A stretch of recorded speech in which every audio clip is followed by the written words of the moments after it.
You're listening to the Blockaday podcast, blockchain in the simplest way possible. Hello, and welcome to the first ever episode of the Blockaday podcast. Blockaday is an educational blockchain and crypto community aiming to introduce people to opportunities in the blockchain space. I have the pleasure of being joined by my good friend Calvin Baxendale today. Calvin is an international sales and logistics manager for an industrial axle manufacturer for semi-trailer applications. And Calvin was able to increase the profits of his company during a global pandemic and supply chain crisis. Quite impressive. And he's also recently gotten into blockchain and cryptocurrency, which is really exciting when my friends start to dabble in that sort of stuff. So Calvin, maybe you can tell us a little bit about your experience with crypto or blockchain so far. For sure. Thanks for having me on the show. And basically, I started about 6 months ago, and originally I dove into the crypto.com app. Found it basically through watching UFC as well as a couple conversations that I'd had, and it sort of was an easy introduction app to get myself started. I found that it was very user-friendly, and it gave people a quick and simple way to dive into the world of crypto. From there, I then branched out, and I've gone to a couple different ones through conversations with you as well as different folks, and I've begun to build a decent portfolio on it, and it's starting to begin to build and build and build, and hopefully eventually I can start to use that towards personal wealth instead of just an internet-based situation. Awesome. Yeah. So, have you had any issues or barriers to entry getting into this stuff? Yes, for sure. A lot of it was trying to find the right avenues to learn what I needed to learn to get into it more and more.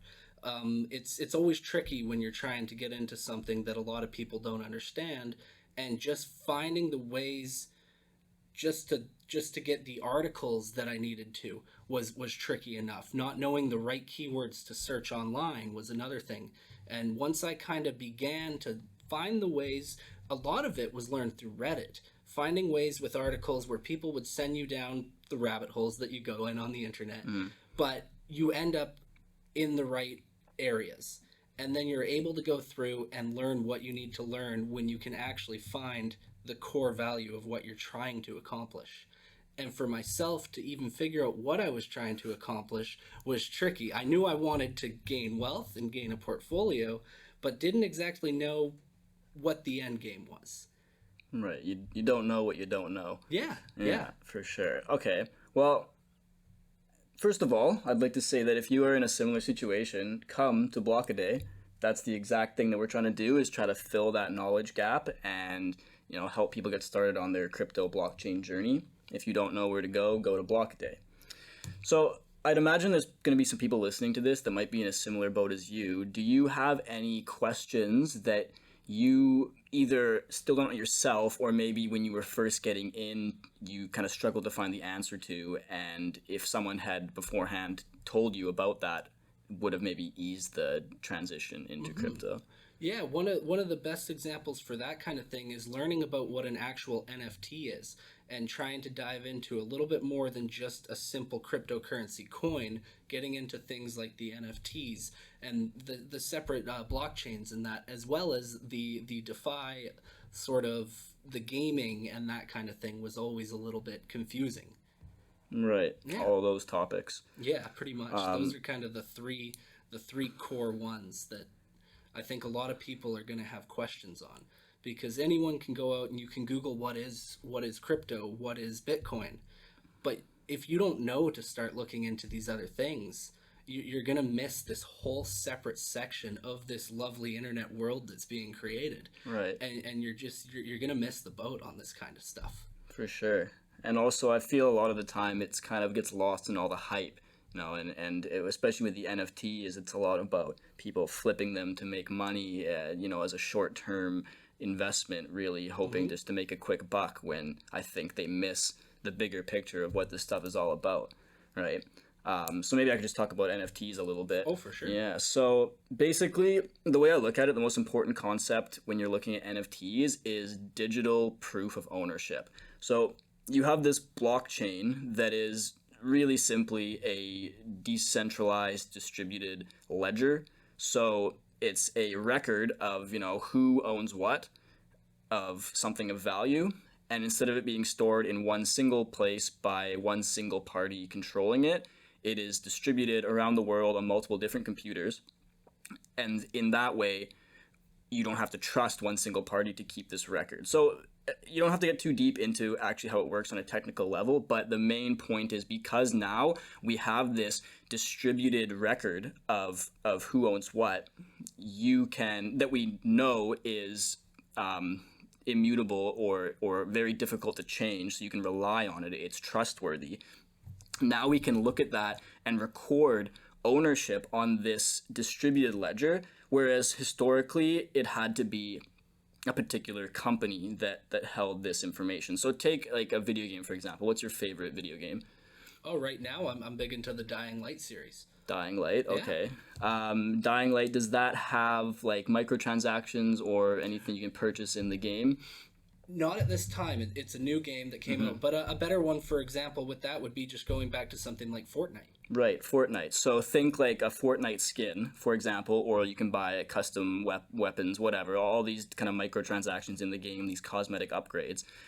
The way it is in Fortnite is the record of ownership of those items is on Fortnite central servers. They have your account information and they have these different items or avatars, whatever it might be, linked to that, and they have full control over that. And you technically don't own any of that. If they at any point decided to remove that item from the game or ban your account or whatever it might be, you lose access to that item, right? Okay, so the alternative here is with NFTs, because we can hold these digital assets on this distributed ledger that not one single party has control over. Now you can take that Fortnite skin, that Fortnite item, weapon, whatever it might be, and you can turn it into an NFT, and now you actually have ownership of it. Not Fortnite. They have no control over that item. You can freely send that to people. You can trade it on other marketplaces. In some cases, some blockchain games, that's kind of what GameFi is all about, you can actually take these assets and take them to different games. And that's kind of what like this new Metaverse concept is going to be built off of, all these kind of different worlds where you're going to have these in-game NFT assets that can be transferred to different worlds or games. So that's an example in the video game world, but you can have an NFT that represents anything, right? The most common one, of course, is digital art, right? The CryptoPunks and the Bored Apes, etc., CryptoKitties. That's the most common form of NFT, but it can represent anything. It can represent, video, audio. It can even represent things in the real world. I am pretty sure that in the future we're going to see things like NFT real estate in real life. So you're going to have your ownership of a house represented as an NFT that I can hold in my own wallet. Right now, who owns what in terms of real estate is on the government's land registry, and you're trusting the government to keep accurate records of that. And you have issues coming up with like mortgage fraud and things like that going on. And so this is kind of a way to avoid that issue and similar related issues, and easily transfer ownership. If I have full control over this digital token that represents, say, my house, it's very easy and seamless to use the blockchain to send that to someone else, whereas currently it's a whole lot of red tape and paperwork to kind of process a real estate transaction as it currently stands. It kind of forces you to have a variety of middlemen to make the transaction. Exactly. Whereas something that's an NFT, it's you and I. There's no bank involved. It's what do we want to do and how do we want to handle it. Yeah, and of course, you'd be free to involve those parties to make it easier, but the thing is you don't have to, whereas currently, like you say, you don't really have a choice, So that's kind of the concept. Again, the main thing is this digital proof of ownership. You can prove that you own something by it being represented as a token on the blockchain. And before blockchain, this was impossible to do. We had to rely on third parties to keep these records for us.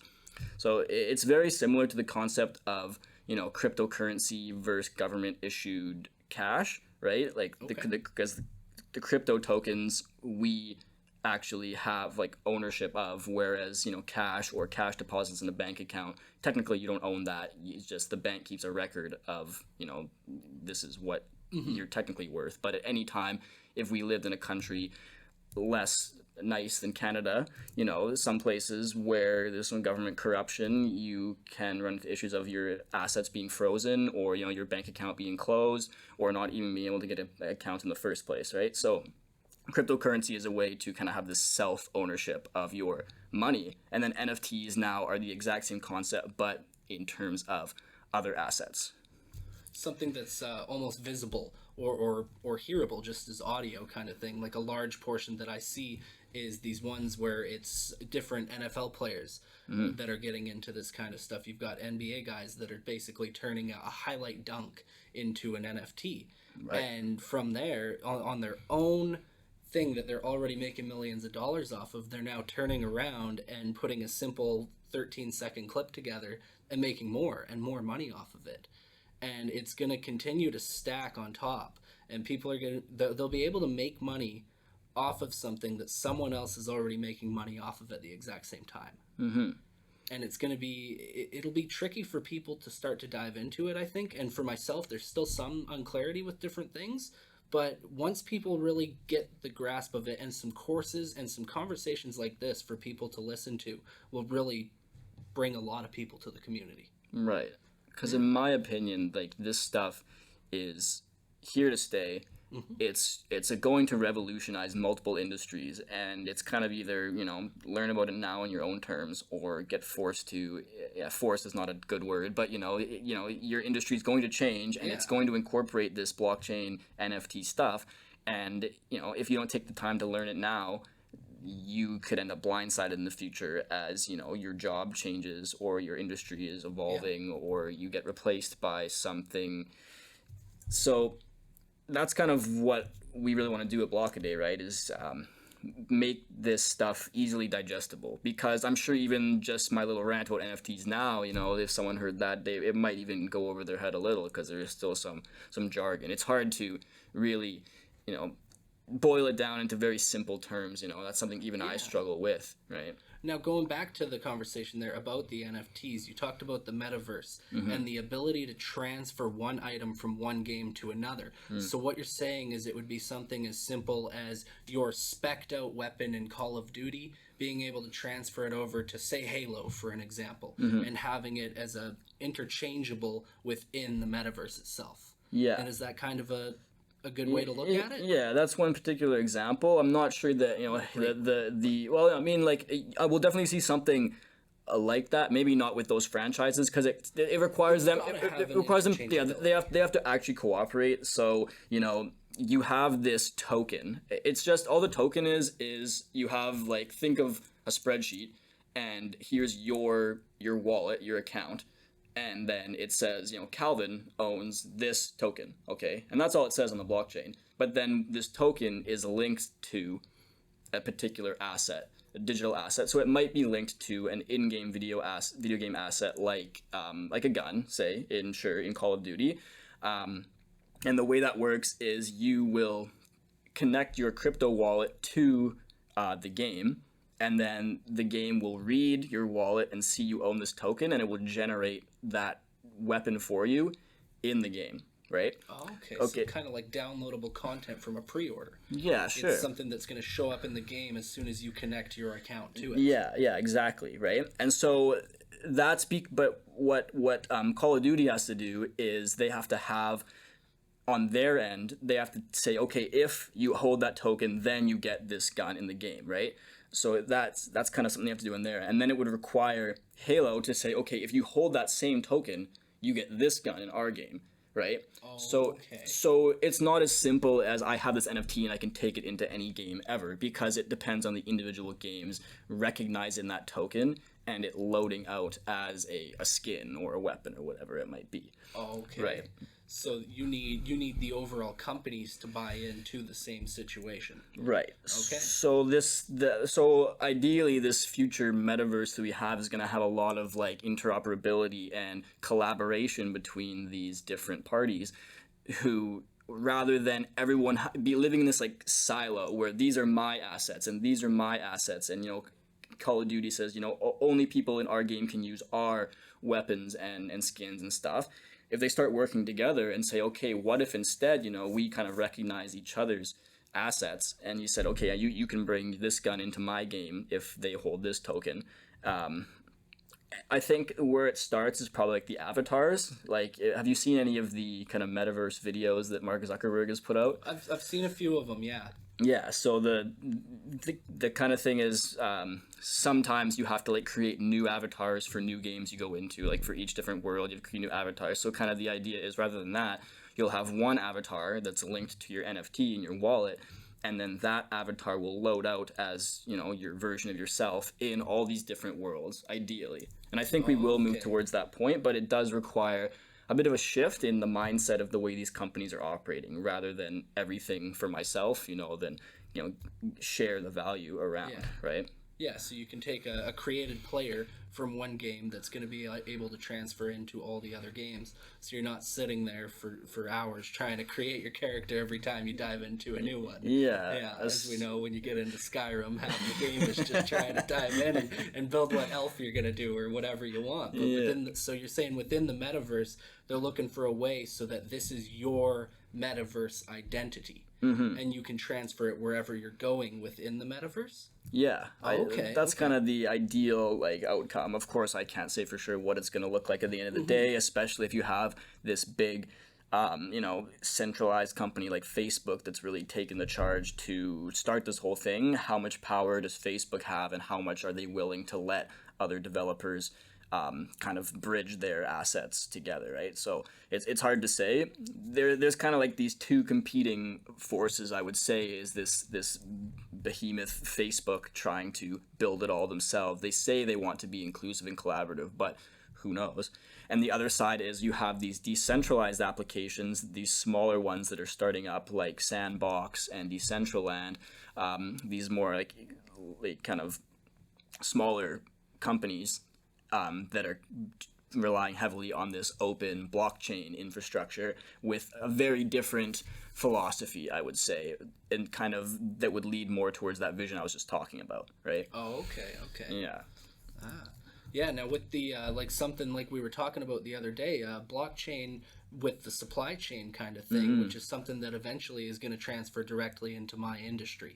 Being in transportation and logistics and that kind of thing, like some of the case studies that I've seen, it's going to significantly increase the way that things are handled. Something as simple as knowing exactly when something will be brought off the port and when it's going to arrive at your doorstep is going to, it'll significantly decrease the amount of wait time that companies have during this supply chain issues with the pandemic and everything. You can see a simple product from China that took 3 months beforehand now moving up to upwards of 8 months is what we're starting to see with some of the things that we get from there. And a lot of the other stuff, it's not that it's taking them that long to build it or that long to forge your piece or whatever it is that you're looking for. It could be video game consoles, it can be industrial steel, but the delays of just trying to pull things off of ships from the ports and not having any idea when something's actually getting to your doorstep causes a lot of delays for companies, and it's a lot of wasted man hours that are spent because you're ready to go on a project, you're all set to go, everything's ready to go for March 10th. Where's the truck with all the stuff? You can't find it. And a lot of companies are starting to deal with these kind of issues, and the delays are just repeatedly, it's a snowball effect. And it's going to continue to get a little bit worse. Hopefully, we're seeing some increases in lead times from overseas shipments and that kind of thing, that it's hard to tell how things are going to turn. Yeah, I like that you bring that up, because I think taking this blockchain concept and placing it in the context of supply chain, something very real world, instead of talking about cryptocurrencies and NFTs, maybe it's a way that people can kind of see the value of it beyond the speculation that seems to be the highlight of this stuff, right? So if I could talk a bit about that, the blockchain and supply chain, it's pretty interesting. So the real benefit that you're going to get there is transparency. So you can think of the way that, say, the Bitcoin blockchain works is I have a Bitcoin and I'm going to send the Bitcoin to you, and then the Bitcoin ledger is going to record that transaction. It's going to have one single entry on the ledger that says Christian sent 1 Bitcoin to Calvin. Entry location to exit location. Yeah, so you're going to see that in the supply chain now, and every entry on this blockchain ledger is going to be a product or a batch of products arriving at a particular point in the supply chain, whether that's, you're gonna probably have some kind of like QR code or something, and you're gonna scan in when it leaves the manufacturing plant, and then when it gets on the truck, and the truck takes it to a warehouse, and then the warehouse goes into another truck, and then goes to the shipping yard, and then gets onto a ship, and then goes across the ocean, and then kind of the other side of the water, then it goes into another truck and so on, or a train, whatever it might be. So all these different steps are going to be recorded on a blockchain, and this is already happening in some companies, like Walmart does similar things with their produce. Every step along the way, every company that interacts with it is going to record a transaction onto a blockchain ledger, and then now the companies can now go in and observe every step along the way of where the product is, when it got there, even things like what condition it got in. We can take maybe temperature readings, and to ensure that the product, in the case of maybe food that needs to be a certain temperature, arrived in a safe condition. And we can pinpoint. So you're talking about kind of all these delays that are happening because you don't know where the thing is at a certain time. So we can actually pinpoint where a product is at a certain time. You can pinpoint maybe which company is to blame for the delay, because a problem is this lack of transparency in these supply chain networks is the companies can't see into the other companies and what's going on. They can't observe their records, so you don't know exactly. You're relying on them. You're trusting them that we received this shipment at this time and everything was accounted for.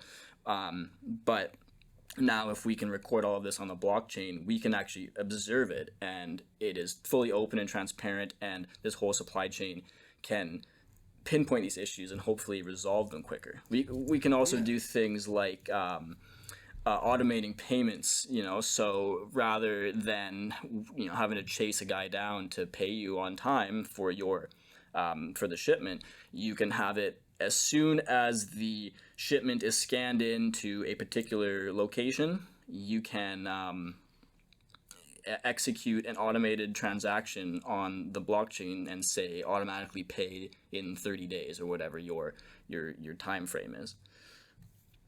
Okay, yeah, so something as simple as if you've got a net 30 days payment terms with a company, you send it out, as soon as you scan it that it's left your dock, it's basically going to send an alert over to, say, your accounting department. They're going to then issue the invoice. Depending on how well their software is, eventually it'll get to the point where you don't even need that accountant. It's going to automatically generate an invoice and send it over. And instead of even needing that person on the other end to reply, they're just going to automatically pay it in 30 days. And it's that you won't even need to have the back and forths that are, once again, wasted man hours within companies. And one of the things with human error that you run into, especially with these situations and delays, it's all he said, she said. You can have a person telling you from a shipping company that, okay, yeah, sure, your stuff's getting delivered tomorrow. Okay, but does that person in that office that doesn't actually even work at that warehouse know that there's been a delay at that warehouse? No, they have no idea.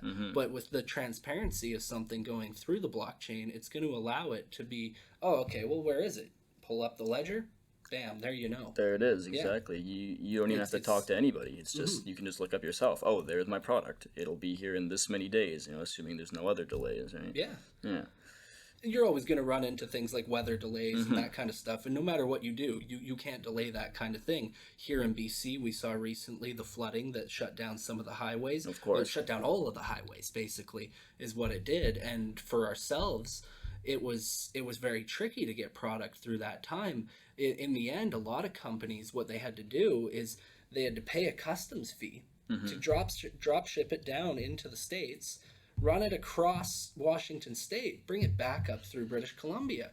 Or you had people putting stuff on planes from Vancouver, sending it over to Calgary, or say to Kelowna or Penticton, and then having it picked up from there just to move it back within the province. Yeah, that was crazy. Yeah. But with something as simple as blockchain diving into that, you're going to know about these things immediately. So, okay, your guy's been diverted back. You don't need to wait for dispatch to tell you that 6 hours later. You can tell your team that's set up for a job, ready to go. Okay, guys, we're not getting this stuff. We need to transition to the next thing. We don't need to hold and wait, because once again, for companies out there, they're paying guys to stand around. And it sucks. And there's a lot of people that I've talked to that are running into this kind of stuff. Luckily for myself and for the company that I'm with, we've done very well in keeping people employed through this. We've found ways to work through, figure out the other projects that you can work on at that time, finish them ahead of time. But once again, it's a lot more man hours being spent where something as simple as the blockchain into the industry is going to speed like the entire thing up. All of these inefficiencies can be reduced or eliminated, I believe. It's just as simple as, knowing where something is and what path it's on. If it's been diverted, you know that. You don't need to, stand around. You don't need to talk to anybody. It's all there for you to view and very quickly to look something like this up. An interesting example I can kind of give is kind of not in your industry, but in produce. If you have an instance of like contaminated produce, typically what happens is they need to the grocery stores need to get rid of like the whole batch, right? Anything that could perhaps be associated with, say, like a contaminated batch of lettuce, they can't take any chances. So they need to ditch everything that could possibly be contaminated. But if this was all recorded on the blockchain, we can actually go back through the history of the supply chain, pinpoint at where exactly that came from, where the contamination happened, and then you can see from that point every batch of lettuce that was contaminated, where did those go? And you can even narrow it down to like the exact product, this one piece of lettuce, and you can remove just those ones from the store shelves. So rather than having to ditch every single bit of lettuce in your store, you can just do the ones that for sure were affected by that contamination event earlier on in the supply chain. So just the items that came in direct contact with that one contaminated piece. Versus nowadays, you've got a company, okay, there's one bad apple, throw the entire bin. Yeah. Get rid of the whole thing. Exactly. And it results in a lot of food waste. And so you're saying that something like blockchain is going to help with the lack of food that is out there for people. We see a lot of things that we're running out, and we know going into this year there's going to be produce issues after the flooding last year here in British Columbia. Okay.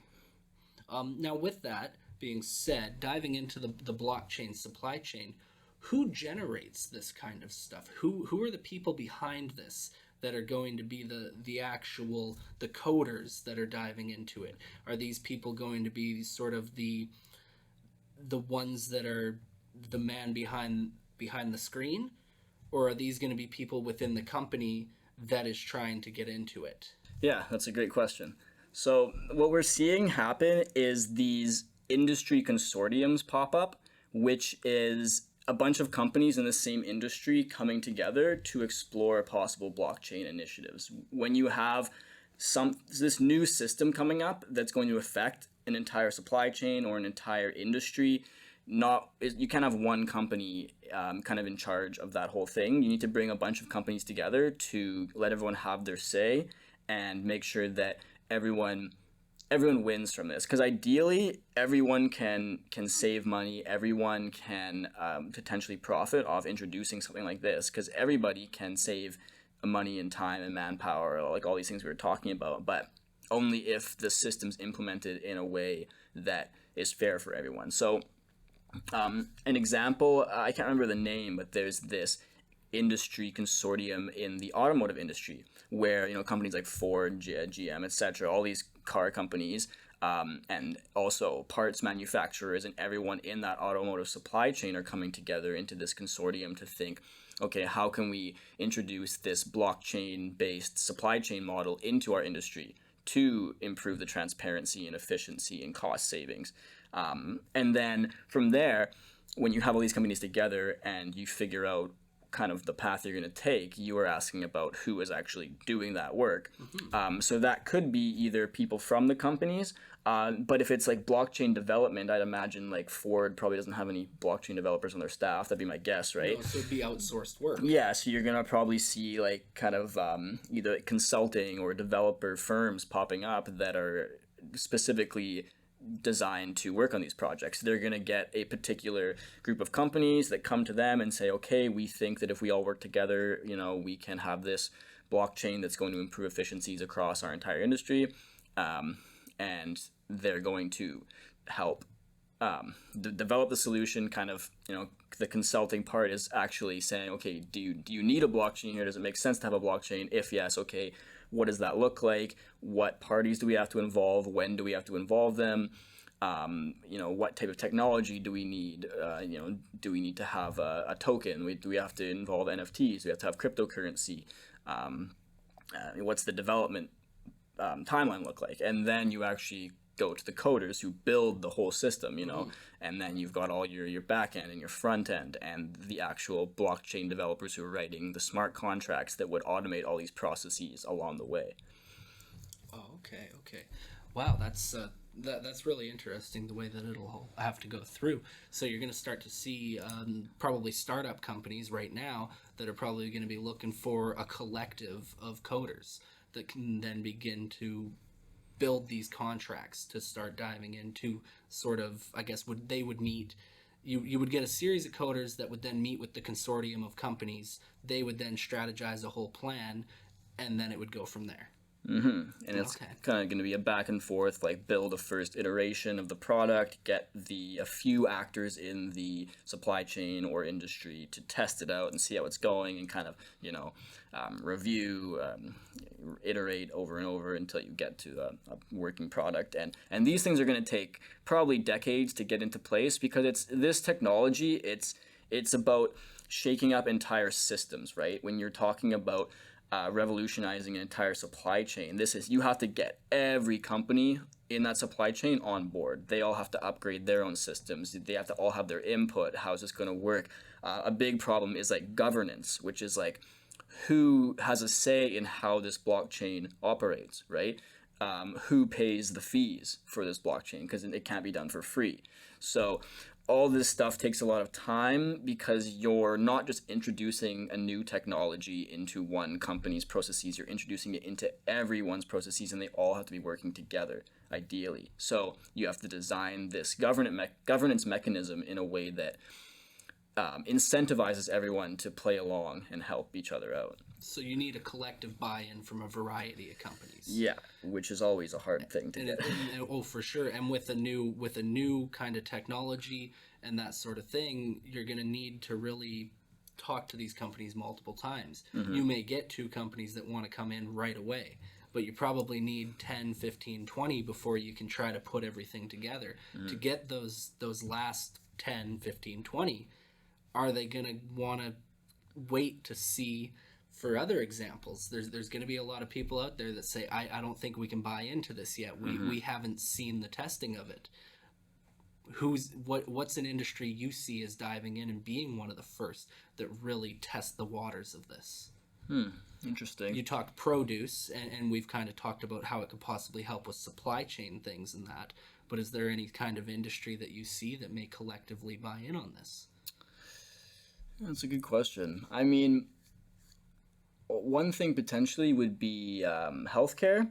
So this would be a hard one to kind of accomplish, I'd imagine, because again, it's the same problem. A bunch of different entities all need to collaborate. Pharmaceutical companies, hospitals. Yeah, but the idea would be having, like, right now you have your healthcare records that are stored like either at a particular hospital or particular office or whatever, and you don't really have any control over these healthcare records, right? So the idea would be you put these records onto a blockchain, and now all of these hospitals and, you know, insurance companies, pharmaceutical companies, whatever, they can all access this information on the blockchain. You can have it in a way that I have to approve their access before they can see it, so it's not necessarily public for them, but the point is I have ownership of my health records. And it's almost an immediate access. Exactly. So I have it could be like on my crypto wallet, like on my phone, I can have my healthcare records on my crypto wallet, and I can go to a hospital and scan, and they have my entire healthcare history. So instead of waiting for one hospital to transfer files to another hospital, say you're on vacation somewhere and they need to find previous medical history, you've got that simple QR code, in a sense, that one place can scan. There you go. They have all the information. Yeah, or even like in another country or something, right? So, Okay. I see that as being a very it makes sense to me, right? Like in terms of the usage of the technology, and I think that, you know, it would probably have a lot of like cost savings for the industry as well, right? So potentially healthcare is a place where we could start to see some of that stuff happening with this consortium of you know, companies coming together to try to make that happen. But again, no matter what industry you look at, I think you're looking at a long process to actually get something established, just because of all the moving pieces that have to go into this. But, you know, next like 10, 20 years, I think you'll be surprised at how many have kind of gone down that road, and how much different the world looks, and how much more these blockchain networks have integrated into all these industries. Which is why, like I was saying earlier, like, it's important to learn about this stuff now, because it's not just cryptocurrency and NFTs. So it's not just like finance and art people who are being affected. We're talking about supply chain. We're talking about you know, produce. We're talking about healthcare. These are like real world industries that are very important that people are interacting with on a daily basis. And like, these industries are going to fundamentally be changing. So if you work in these industries, or you are a consumer in these industries, like, it's important to know how this stuff works, because otherwise it's just going to be a hassle when you have to learn it later. Yeah, you might as well learn it early on while the developing stages are still in effect, so that you can take the steps as things go through, instead of, say, 10 years from now trying to go back and learn stuff that everyone's already started to learn. You know, something as simple as going back to the people who joked years and years ago, don't buy into Apple, don't buy into Microsoft, that's not the future. Well, these kind of things are the future. We know that the world is going to be a technology-based world. It's a day and age where technology runs everything we do. We're locked in on our smartphones, where right now we have to have multiple pieces of technology just to have these conversations, to distribute it to everyone else. And if you don't get into things right now, you're going to be left behind. And it's only going to get hopefully better for the next few years for people to kind of learn these things with conversations that happen just between people, just word of mouth and that. But there's a lot of people out there that, you know, they still look at crypto as, well, what's the point? I don't think I need that. Right. I have my stocks, I have my bonds, I have my RRSPs, I have my tax-free savings account. But really, like you stated, we're lucky to live in a place like Canada that isn't going to go and seize those assets. But for other people around the world, they run into these issues. Crypto is going to save them. Yeah. I mean, like, not to get too political, but just the thing going on in Ukraine with Russia right now, like, these displaced refugees, a lot of them are actually carrying crypto with them because it's a way to get money out of the country, right? When they're otherwise unable to, or people who live in you know, some places in Africa where they don't have this like financial infrastructure. They can't go to the bank and get a loan. Well, they can do it through DeFi, right? Decentralized finance. They can access this global blockchain network. yeah, it has a lot of it has the ability to empower people if they take advantage of it. And I think people in like the developing world are actually, they have a better perspective.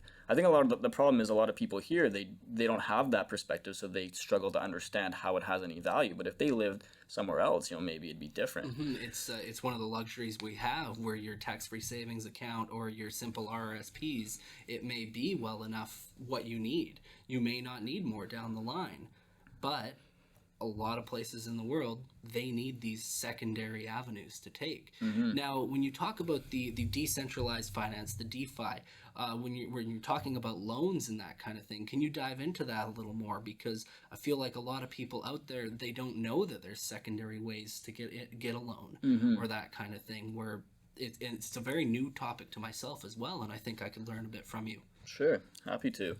So I'll start from the beginning, I guess. So decentralized finance, decentralized refers to the fact that it's on these distributed blockchain networks. So if we kind of think of what centralized finance might be, that's I go to a central entity, which is the bank, and if I want to lend my money, if I want to borrow money, if I want to buy stocks, whatever, I'm going to the bank and they're going to be taking care of that. They're going to be this kind of intermediary for this process.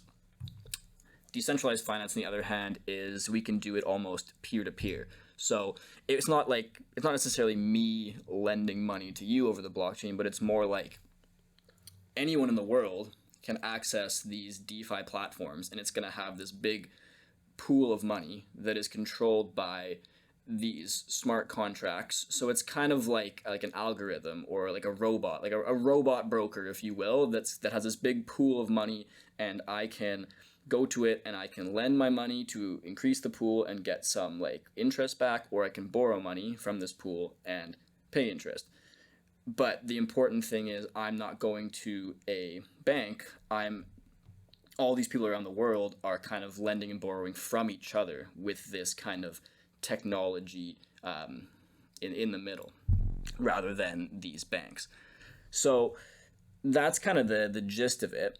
And again, you have the better perspective, I'd say, if you lived in a part of the world where you can't easily access that from the bank. Like we take it for granted that we can just go to the bank and pay, whatever, 5% and get money. But there is a problem with that, actually. Credit scores, right? Yes. First of all, credit scores, who the heck really knows how they work? That's a very... Couldn't tell you. That is the opposite of transparent, the way that system works, right? Like, and so yeah, you couldn't tell me, right? I think there's we won't get too much into it, but there's a problem with financial literacy in general in the world.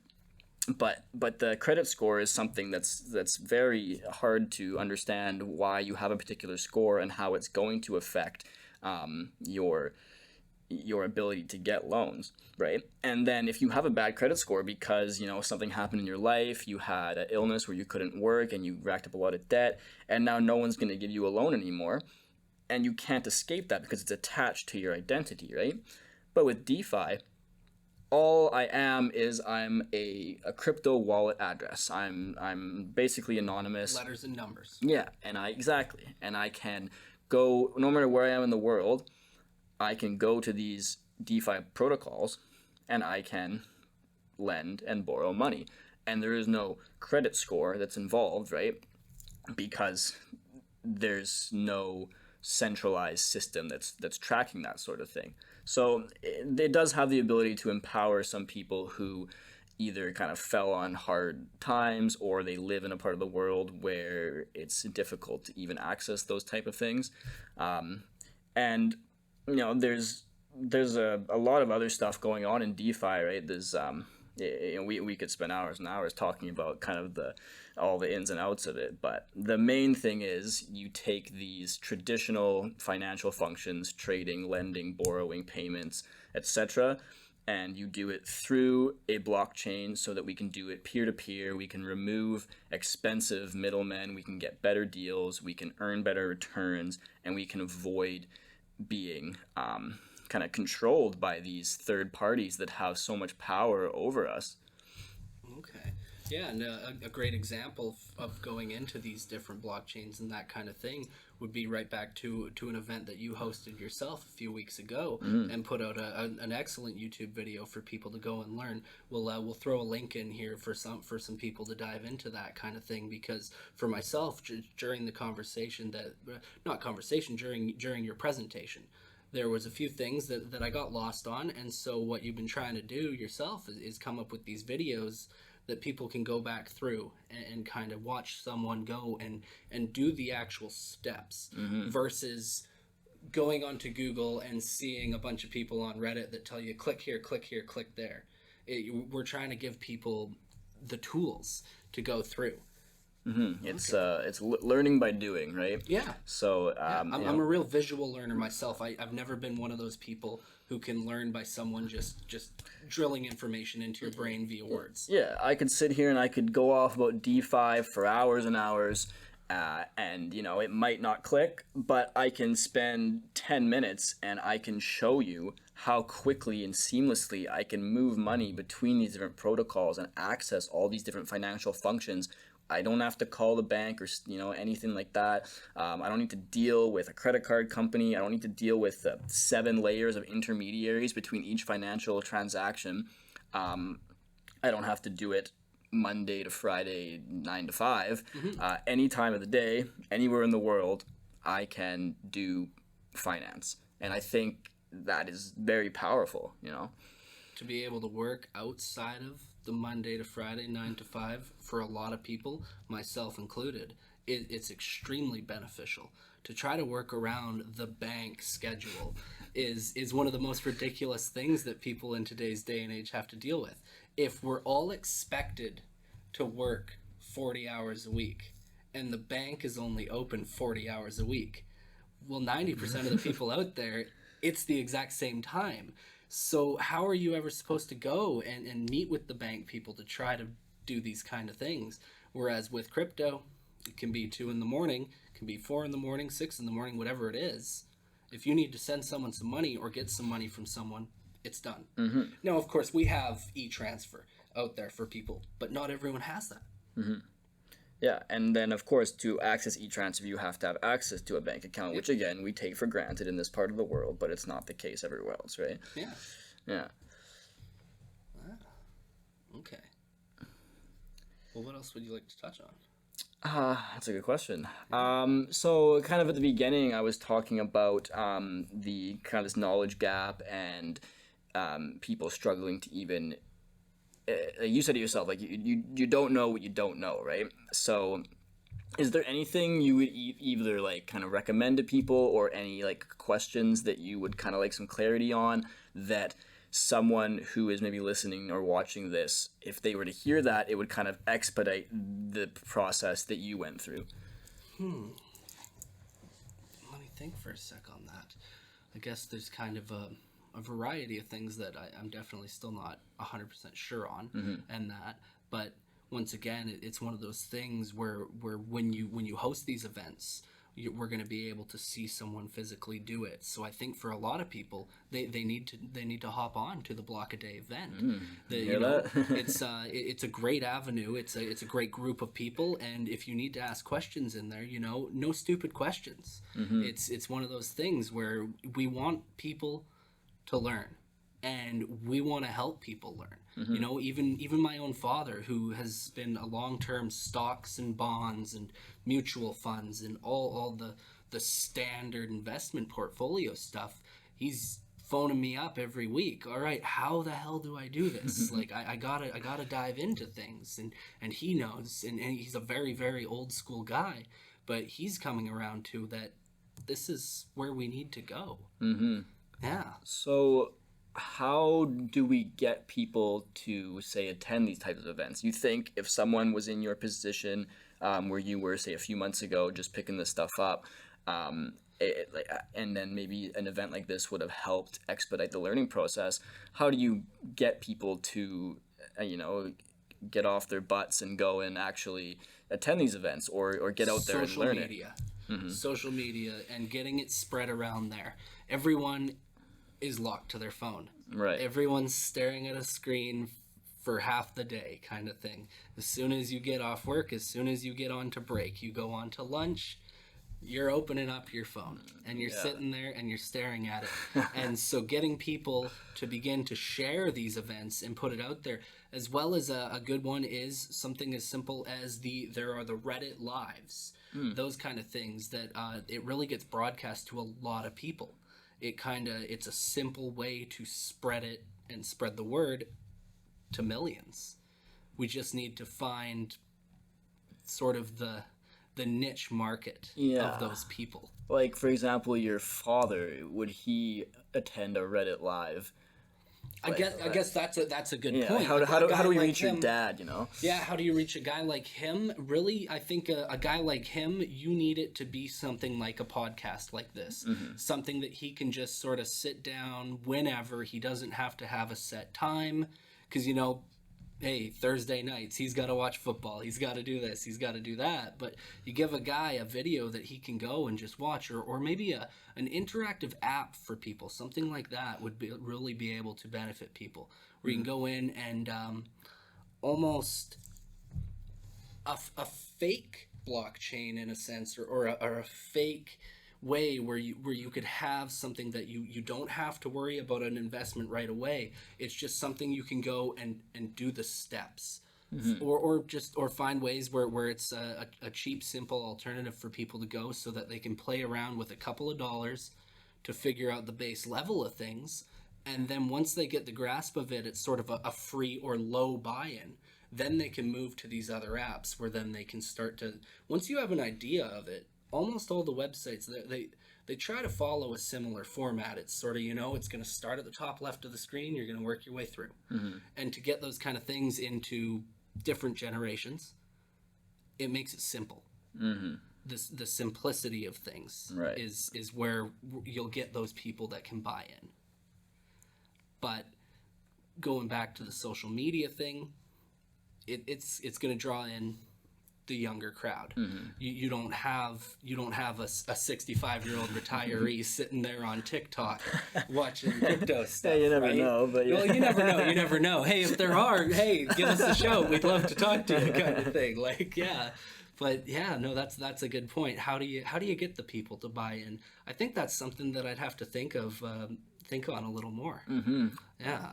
Yeah, how to get the older generation perhaps is kind of a tough one to how to get them to like understand that this stuff is important to pay attention to. A big problem is the hype and how much people focus on just the price going up of these things, and the more negative sides of it, the environmental issues or the money laundering or whatever it might be. These are kind of the attention grabbing headlines. So the trick is to, how do you get them to focus back in on the positive aspects of the tech and how it's going to, change the parts of the world that they can relate to, which is why I think, this big chat we had about supply chain, I think people can kind of relate to that more so than cryptocurrency and NFTs, potentially these industries and these kind of these networks that people have a better understanding of because they've been around forever, whereas finding ways to like relate to an individual versus trying to have one single way and forcing everyone to relate to it. So still figuring that out, but that's kind of part of our mission for sure. So I think it's a good place to start wrapping things up. I'm wondering, maybe before that you could tell us, in the next say few months, what are you hoping to either do in crypto or blockchain, or get out of it, or learn? Kind of what's next for you in this space? Yeah, for sure. I'm not one of those people that's looking for the next get rich quick scheme. I want this to be a longevity thing. I myself, luckily, I'm financially stable enough. I don't need to worry about getting the carton of milk next week. I have the luxury, shall I say, of working at this methodically. And I plan on trying to build kind of a multi-level portfolio, get NFTs, have some of the altcoins as well as some of the stable coins and that kind of stuff, because I think that some of the people that say buy fully into one thing Sure, you've got those folks out there that, hey, they bought Bitcoin at $500. You're rich now.